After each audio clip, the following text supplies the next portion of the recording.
ভয়ঙ্কর রূপে শক্তি বাড়িয়েছে ঘূর্ণিঝড় রেমাল। আগ্রাসী রূপ উপকূলে উপকূলে। রেমালের শক্তিমত্তায় বয়ে যাচ্ছে দমকা ঝড়ো হাওয়া। সাগর ফুঁসে উঠেছে স্বাভাবিকের চেয়ে কয়েক গুণ বেশি মাত্রায়। গর্জন তুলে হুঙ্কার দিচ্ছে বড় বড় ঢেউ, জানান দিচ্ছে রেমালের তেজ।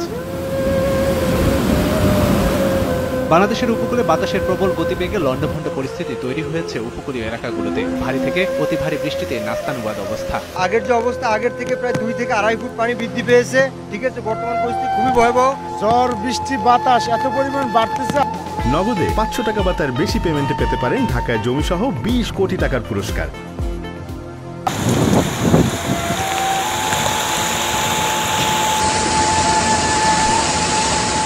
এদিকে উত্তাল সাগরের প্রভাবে নদ নদীর পানি বৃদ্ধি হওয়ার সঙ্গে সঙ্গে জোয়ারের পানিতে ভাসছে লোকালয়। পটুয়াখালী, বরগুনা, বাগেরহাট, নোয়াখালীতে বাঁধ ভেঙে হু হু করে পানি ঢুকছে জনপদে। পানিবন্দী হয়ে পড়েছে হাজার হাজার বাসিন্দা। ঝড়ের তাণ্ডবে ভোলা, নোয়াখালীতে বিপজ্জনক অবস্থায় এলাকাবাসী। পানি ঠেকাতে আপ্রাণ চেষ্টায় স্থানীয়রা। ঘরবাড়ি তলিয়ে যাওয়ায় নির্ঘুম রাত কাটার দুশ্চিন্তায় তারা। ছুটিতে আমাদের উত্তর ডালভাঙ্গে এই গ্রাম সব তলিয়ে গেছে, মাঝখানে এই গ্রামও সব তলিয়ে গেছে। পানি ঢুকিয়া পুকুরের মাছটা সব উঠে গেছে। দিনের জোয়ারে আমরা গেছে ভাঙ্গি চুরিয়া, রাতের জোয়ারে তো আমাকে ভয় করতেছে। ঘূর্ণিঝড় রেমালের প্রভাবে 10 নম্বর মহাবিপদের সংকেতের মধ্যে মোংলায় নিরাপদ আশ্রয়ের দিকে ছুটতে থাকেন ধারণ ক্ষমতার 4 গুণ বেশি যাত্রী নিয়ে একটি ট্রলার। এতে ট্রলারটি পাড়ের কাছাকাছি জায়গায় ডুবে যাওয়ায় অধিকাংশ যাত্রীরাই সাঁতরে তীরে উঠলেও শিশুসহ 2 জন নিখোঁজ হন।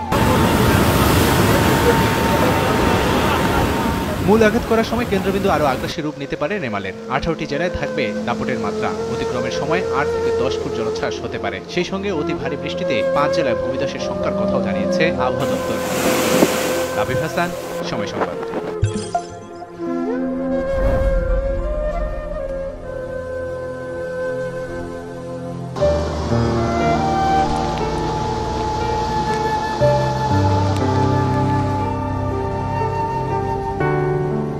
প্রাকৃতিক দুর্যোগের কাছে মানুষই যখন অসহায়, তখন অবলা পশু পাখির অবস্থা কি হয় সেটি আর বলার অপেক্ষা রাখে না।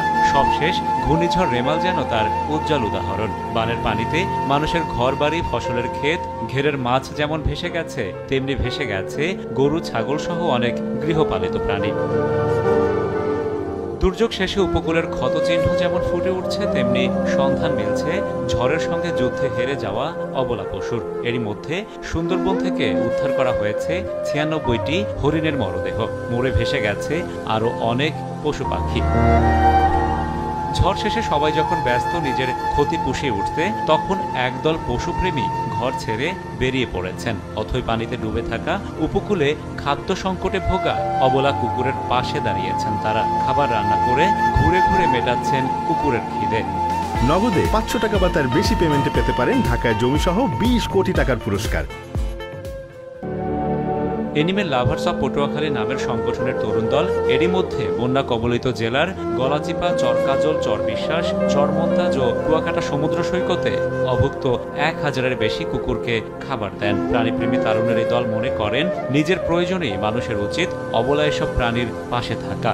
ভারী বৃষ্টিপাত এবং বন্যায় পানিতে প্লাবিত হয়ে থাকে পুরো শহর এবং অন্যান্য অঞ্চল। এতে দেখা যায় যে বন্যপ্রাণীগুলো এবং বেয়ারিশ কুকুর বিড়ালগুলো খাবার সংকটে পড়ে। সমাজের প্রত্যেকটা মানুষ এবং নাগরিক যদি এরকম সমাজের বিভিন্ন অংশ নিয়ে চিন্তা করে এবং কাজ করে, তাহলে আমাদের সমাজটা একটা সময় অনেক বেশি সুন্দর। যে কোনো ঝড় ঝঞ্ঝায় উপকূল তথা বাংলাদেশের রক্ষা কবচ সুন্দরবন ও এই বনের পশু পাখি রক্ষায় দায়িত্বশীলদের আরও বেশি মনোযোগী হওয়ার পরামর্শ বিশেষজ্ঞদের। সুন্দরবনের প্রাণী উদ্ভিদকে রক্ষা করার জন্য আমাদের যথেষ্ট ইফোর্টের ঘাটতি রয়েছে, যে কারণে সুন্দরবন বিভিন্ন সময় বিভিন্নভাবে আক্রান্ত হচ্ছে। ভারত সুন্দরবনের 35%কে যেভাবে ম্যানেজ করে এর থেকে ইকোসিস্টেম সার্ভিসটা নিচ্ছে, 65%-এর বিশাল পাওয়ার পরও আমরা কিন্তু সেটি করতে পারছি না।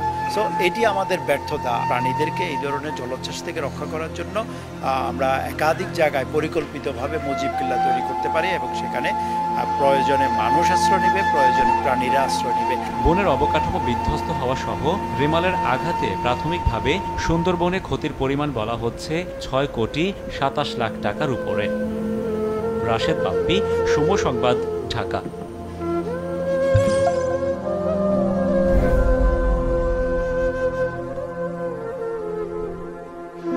বরাবরের মতো এবারও ঘূর্ণিঝড় রেমালের সামনে বুক পেতে দিয়ে বাংলাদেশকে বাঁচালো সুন্দরবন। রেমালের 10 নং বিপদ সংকেতের বিরুদ্ধে যেন একাই লড়াই করেছে সুন্দরবন। সুন্দরবনের বাধা পেয়ে এখন দুর্বল হয়ে পড়েছে ঘূর্ণিঝড়টি। কেন্দ্রে বাতাসের গতিবেগ অনেকটা কমে গিয়েছে, হ্রাস পেয়েছে জলোচ্ছ্বাসের তীব্রতাও, যার ফলে পূর্ণ শক্তি নিয়ে ঘূর্ণিঝড় বাংলাদেশের স্থলভাগে আঘাত হানতে পারেনি। যদিও এক্ষেত্রে সুন্দরবনের ব্যাপক ক্ষতি হয়েছে, কিন্তু ঝড়ের সামনে বুক চিতিয়ে বাধার প্রাচীর গড়ে তুলে সুন্দরবন সুরক্ষা দিয়েছে উপকূলীয় মানুষজনকে। গত 26 মে রবিবার দুপুরে জোয়ারের পানি সুন্দরবনের সব নদ নদীতে কয়েক ফুট বৃদ্ধি পায়। কোনো কোনো স্থানে তো পানির উচ্চতা ছিল 5 থেকে 8 ফুট পর্যন্ত। বনের পূর্ব ও পশ্চিম অঞ্চলের অধিকাংশ এলাকায় এ সময় তলিয়ে যায় পানির নিচে। এরপর রবিবার গভীর রাতে সুন্দরবন উপকূলে আছড়ে পড়েছে রেমাল, যার প্রভাবে স্বাভাবিকের চেয়ে 4 ফুট পানি বেড়ে সুন্দরবন তলিয়ে গেছে। ঝড়ের কবলে পড়ে বনের অনেক গাছপালা উপড়ে গেছে। এছাড়া পানির চাপ বেড়ে যাওয়ায় বাঘ, হরিণ সহ বিভিন্ন বন্য প্রাণীর মৃত্যুর আশঙ্কা দেখা দিয়েছে। সম্ভাব্য ক্ষয়ক্ষতি এড়াতে যথাসম্ভব প্রস্তুতি নিচ্ছে বন বিভাগ। পুরো সুন্দরবন বিভাগের কর্মকর্তা ও বন রক্ষীদের ছুটি বাতিল করেছে তারা। পাশাপাশি বন বিভাগের ঝুঁকিপূর্ণ ক্যাম্পগুলোতে থাকা বন রক্ষীদের এরই মধ্যে নিরাপদে সরিয়ে আনা হয়েছে। এদিকে ঘূর্ণিঝড় রিমালের প্রভাবে রাজধানী ঢাকা সহ সারা দেশে বৃষ্টিপাতের দেখা দিয়েছে। আর ঝড়ের কারণে মোংলা ও পায়রা বন্দরকে 10 নম্বর এবং কক্সবাজার ও চট্টগ্রাম সমুদ্র বন্দরকে 9 নম্বর বিপদ সংকেত দেখিয়ে যেতে বলা হয়েছে।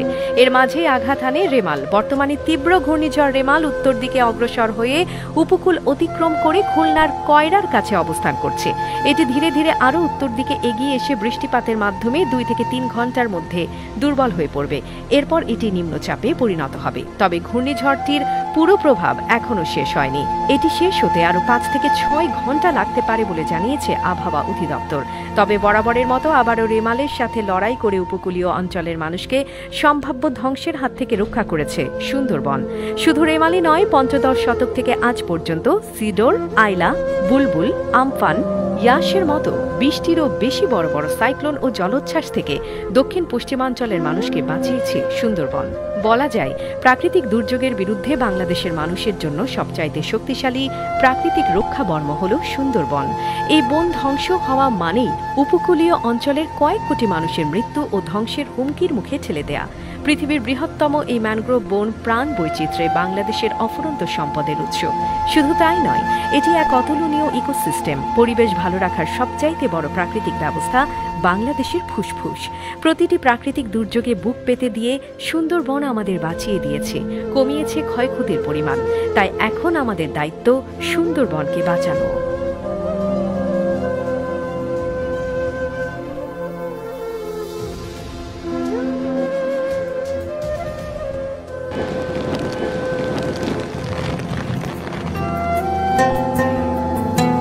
উপকূলে ধেয়ে আসার পথে ঘূর্ণিঝড় রেমাল। এরই মধ্যে ঘোষণা হয়েছে 10 নম্বর মহাবিপদ সংকেত। এমন ঝুঁকিপূর্ণ অবস্থায় পরিবার পরিজন নিয়ে আশ্রয় কেন্দ্রে ছুটে আসেন এক প্রসূতি। রোববার দুপুরে বাগেরহাটের শরণখোলার চালরাইন্দা প্রাথমিক বিদ্যালয় আশ্রয় কেন্দ্রে যাওয়ার পর বিকেলের দিকে প্রসব বেদনা শুরু হয় শেফালি বেগমের। বিষয়টি নজরে আসে দুর্যোগকালীন কর্তব্যরত স্বাস্থ্য সেবা প্রদানকারীদের। আশ্রয় কেন্দ্রে প্রসূতির খোঁজ পেয়ে তারা শুরু করেন নজরদারি। এক পর্যায়ে রাত 12টার দিকে প্রসব বেদনা বাড়ে শেফালির। আশ্রয় কেন্দ্রে সন্তান জন্মদানের ব্যবস্থা না থাকায় প্রয়োজন হয় প্রসূতিকে উপজেলা স্বাস্থ্য কমপ্লেক্সে নেয়ার। উপজেলা স্বাস্থ্য কমপ্লেক্সে খবর দেয়া হলে সেখান থেকে আশ্রয় কেন্দ্রে ছুটে আসে একটি অ্যাম্বুলেন্স। শেফালি বেগমকে নেওয়া হয় উপজেলা স্বাস্থ্য কেন্দ্রে। মধ্যরাতে ঘূর্ণিঝড় রিমাল যখন সর্বোচ্চ শক্তি নিয়ে আঘাত হানল, ঠিক তখনই স্বাভাবিকভাবে ফুটফুটে এক কন্যা শিশুর জন্ম দেন শেফালি। নগদে 500 টাকা বা তার বেশি পেমেন্টে পেতে পারেন ঢাকায় জমিসহ 20 কোটি টাকার পুরস্কার। সাহায্য করছে, বাচ্চা হয়েছে, মেয়ে অসুস্থ আছে আর মেয়ের মা অসুস্থ আছে। তাদেরকে আমি অনেক দোয়া করি, তারা আমাকে অনেক সাহায্য করছে। এটার জন্য আমি অনেক দোয়া, আমি অনেক খুশি।